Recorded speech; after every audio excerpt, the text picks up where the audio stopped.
Saya Glenny Softania menemani Anda dalam Kompas Siang. Harian Kompas kembali menampilkan survei nasional Litbang Kompas soal politik tanah air jelang Pilpres 2024. Kali ini Litbang Kompas merilis hasil survei terkait pengaruh faktor Presiden Joko Widodo terhadap bakal calon presiden.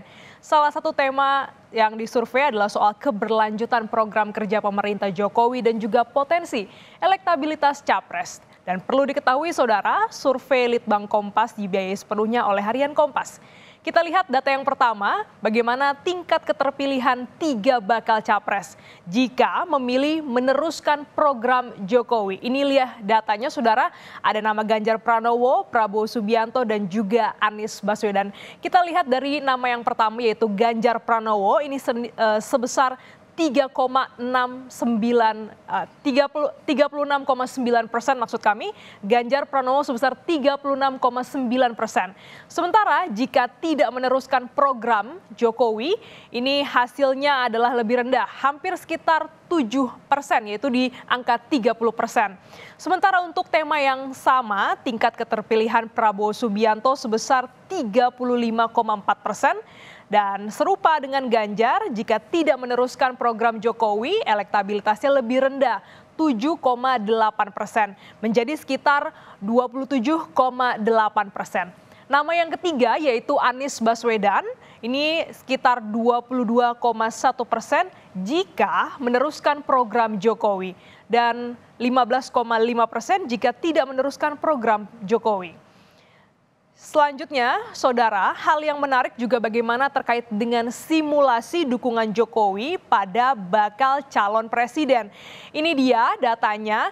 Kalau kita lihat bagaimana dukungan Jokowi kepada Ganjar Pranowo, ini sekitar elektabilitasnya adalah 34,9%. Sementara untuk ke Prabowo Subianto, ini angkanya adalah di angka 29,7%. Selanjutnya, jika kepada Anies ini sekitar 17,4%. Dan ini yang juga perlu menjadi catatan, sebanyak sekitar 18% responden tidak tahu atau tidak menjawab. Sementara dampak ke Prabowo, elektabilitasnya tadi kita lihat adalah 29,7%. Ini juga menjawab tidak tahu ya. Selanjutnya, jajak pendapat simulasi dukungan Jokowi kepada Prabowo juga dilakukan. Ini tadi, kalau tadi Jokowi terhadap Ganjar, ini Jokowi terhadap Prabowo. Kira-kira elektabilitasnya adalah seperti ini, saudara. Kepada Ganjar Pranowo, ini elektabilitasnya adalah 30,5%. Sementara untuk Prabowo Subianto adalah 35,1%. Dan kepada Anies Baswedan adalah 17,1%. Dan juga sementara untuk hampir sama dampaknya saat simulasi dukungan Jokowi kepada Ganjar. Responden yang tidak tahu atau juga tidak menjawab ini sekitar 17,3%. Tak ketinggalan juga kita ungkap bagaimana datanya survei simulasi dukungan Jokowi kepada Anies Baswedan. Dan hasilnya ini ada di angka 30,5% elektabilitas untuk Ganjar Pranowo, ya. Selanjutnya adalah untuk Prabowo Subianto 29,9% dan dukungan Jokowi pada Anies, elektabilitas untuk Anies Baswedan adalah 20,6%. Dan ini sedangkan untuk responden yang tidak tahu atau menjawab tidak menjawab begitu ya, sebesar 19%.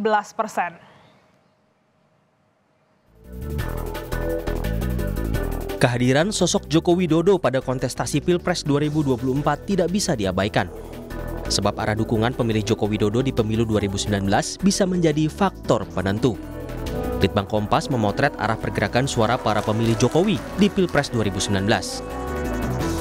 Menurut Litbang Kompas, sebesar 63,6% suara pemilih Jokowi di 2019 cenderung mengalir ke Ganjar Pranowo. Sisanya 36,4% ke Prabowo Subianto. Tak cuma suara pemilih, faktor dukungan Jokowi pada bakal capres sedikit banyak mempengaruhi elektabilitas. Hasil survei menunjukkan, jika Jokowi memberi dukungan terbuka pada Ganjar, tidak banyak memberi tambahan elektabilitas. Dari 34,1% naik menjadi 34,9%.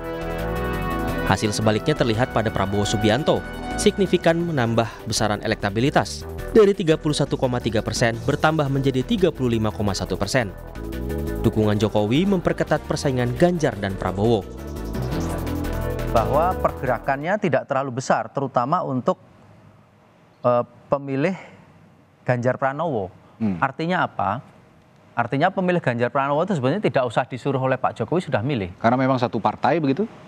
Ada banyak hal. Oke. Kita harus ingat tipologi pemilih partai politik dan pemilih kandidat di Indonesia, di mana khusus untuk partai-partai yang lama, terutama PDI Perjuangan, itu sifatnya pemilih ideologis. Oke. Jadi tanpa disuruh pun sebetulnya dia sudah mengelompok ke sana.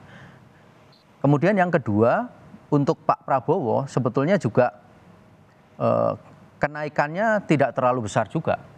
Oh, dari sekitar 5% itu nggak terlalu besar ya sebenarnya? Tidak terlalu besar, karena kalau kita pakai margin error dikali 2 plus minus, Oke. itu kan masih 5, Karena masih ada margin error itu betul, tadi. karena 265 ini 265 Baik. kali 2, Oke. jadi 5,3. Jadi sebetulnya masih masuk dalam margin error. Kemudian itu kita harus lihat juga yang tidak tahu.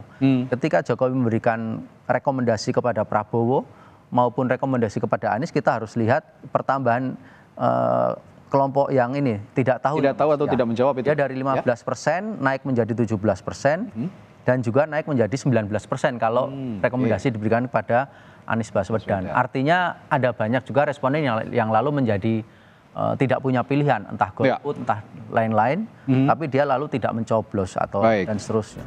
Baik. Hanya saja, simulasi dukungan Jokowi pada Anies terbilang tidak signifikan meski terjadi kenaikan elektabilitas. Hal ini besar dipengaruhi oleh konsep perubahan yang diusung Partai Nasdem, Demokrat, dan Partai Keadilan Sejahtera. Namun, jika bakal calon presiden yang bersaing memilih meneruskan program kerja pemerintahan Jokowi, mereka berpeluang mendapat tambahan elektoral. Ketatnya elektabilitas bakal capres membuat pergeseran suara pemilih Jokowi di 2019 bisa menjadi salah satu faktor penentu. Tim Liputan, Kompas TV.